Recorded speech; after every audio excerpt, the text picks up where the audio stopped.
Imagine holding a single paper dollar in 1913. It felt different, perhaps heavier because of what it represented. It wasn't just a piece of legal tender backed by a vague promise. It was a gold certificate. You could walk into a bank, hand over that paper, and walk out with a specific, measurable amount of physical gold. Back then, $1 bought you a tailor-made shirt, a high-end steak dinner, and enough potatoes to feed a family for a month. Today, that same dollar might get you a small pack of gum, but only if you find a vending machine that hasn't updated its prices since 2010. We are told that inflation is a natural byproduct of a healthy economy, like a growing child needing bigger shoes. But the math of the last century suggests something far more calculated. Before 1913, the United States operated on the system that seems alien today: price stability. If you look at the Consumer Price Index from 1800 to 1900, the cost of living was remarkably flat. A dollar at the start of the century had roughly the same purchasing power at the end of it. You could save money in a jar for 50 years, and your retirement would be secure because the measuring stick of value didn't shrink. That all changed on December 23, 1913. While most of the country was distracted by the holidays, the Federal Reserve Act was signed into law, creating a central bank with the power to manage the money supply. Since that afternoon, the U.S. dollar has lost over 97% of its value. It wasn't a sudden collapse, it was a slow, rhythmic evaporation of wealth. To visualize this, forget about abstract percentages and look at the potato test. In 1913, the average price for a pound of potatoes was roughly 1 cent. Your dollar was a mountain of food, 100 pounds of sustenance. By the time the 1950s rolled around, that same dollar bought you about 15 pounds. Today, in 2026, you're lucky if a single dollar buys you 2 medium-sized potatoes. The potatoes haven't changed. They aren't harder to grow, and they don't require more sunlight than they did a century ago. In fact, with modern farming technology, they should be cheaper. The only thing that changed is the denominator. The currency used to measure the potato has been diluted so many times that it takes more of it to represent the same physical reality. This dilution serves a very specific purpose.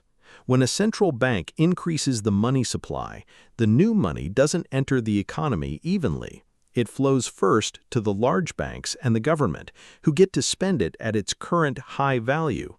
By the time that extra money trickles down to the grocery store or your paycheck, prices have already adjusted upward to account for the new supply. It's a silent, invisible tax that requires no vote in Congress and no signature on a tax return. It simply reaches into your savings account and clips the edges off every bill you've worked to earn. For decades, the gold standard acted as a leash on this process. The government couldn't print infinitely because every dollar was technically a claim on gold held in a vault. There was a physical limit to how much wealth could be fabricated out of thin air. But even that leash was eventually severed. In 1971, the final link to reality was cut when the U.S. suspended the convertibility of the dollar into gold. We moved from commodity money to fiat money, a currency that is valuable only because the government says it is. From that moment, the gap between the cost of living and the average worker's wages began to widen into a canyon. If you look at a chart of worker productivity versus hourly compensation, the lines move in perfect harmony until 1971. Then they split. Productivity continued to skyrocket as technology improved, but real wages flattened. The American worker was producing more value than ever before, but they were being paid in a currency that was losing its ability to store that value. We were forced to run faster just to stand still. This is why the modern middle class feels so precarious. In 1913, a single income didn't just pay the bills, it accumulated wealth because the money didn't rot. Today, if you aren't constantly investing or hustling, your idle cash is effectively dying in your bank account at a rate of several percent per year. The system transitioned from a savings culture to a debt culture by necessity. When money loses value, it makes no sense to save it. It makes much more sense to borrow and pay back the debt with cheaper dollars in the future. This shift was the death knell for the traditional American dream. Your grandfather didn't need a 750 credit score to buy a home because his money was a reliable tool. He saved, he bought, he owned. Today, the average person is a tenant of the financial system, paying interest on the privilege of using a currency that is designed to fail. We haven't become less hardworking or less capable than the generation of 1913. We are simply playing a game where the rules are written in disappearing ink. This shift toward debt isn't a personal failure, it's a mechanical requirement of the fiat era.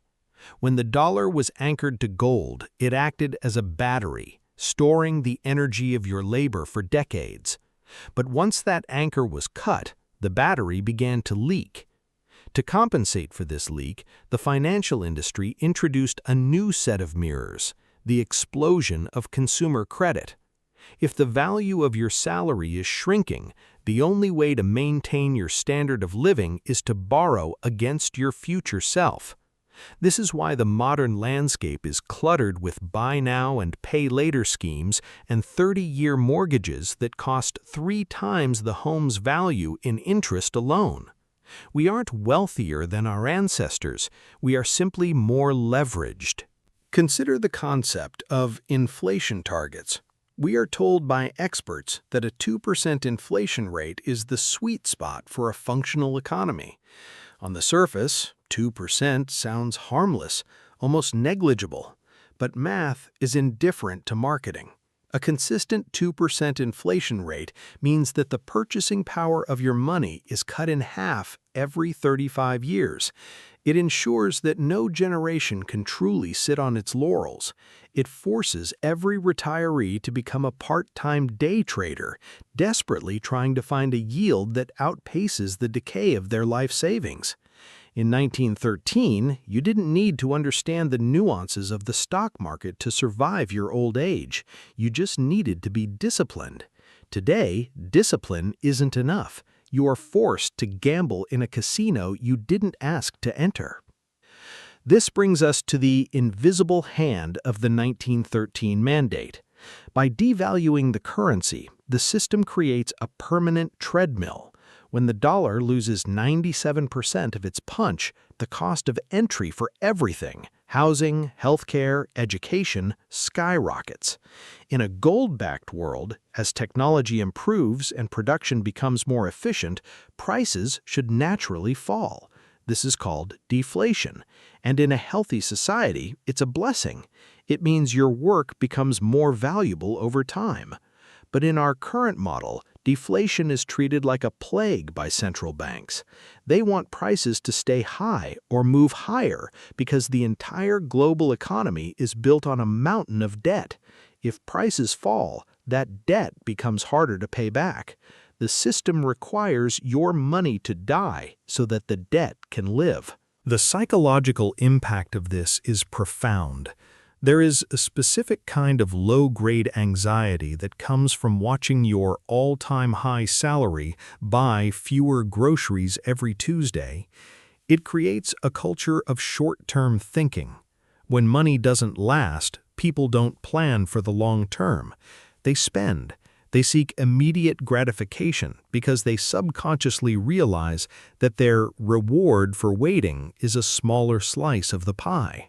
This is the fundamental difference between the 1913 mind and the 2026 mind. One was built on the solid rock of a hard currency.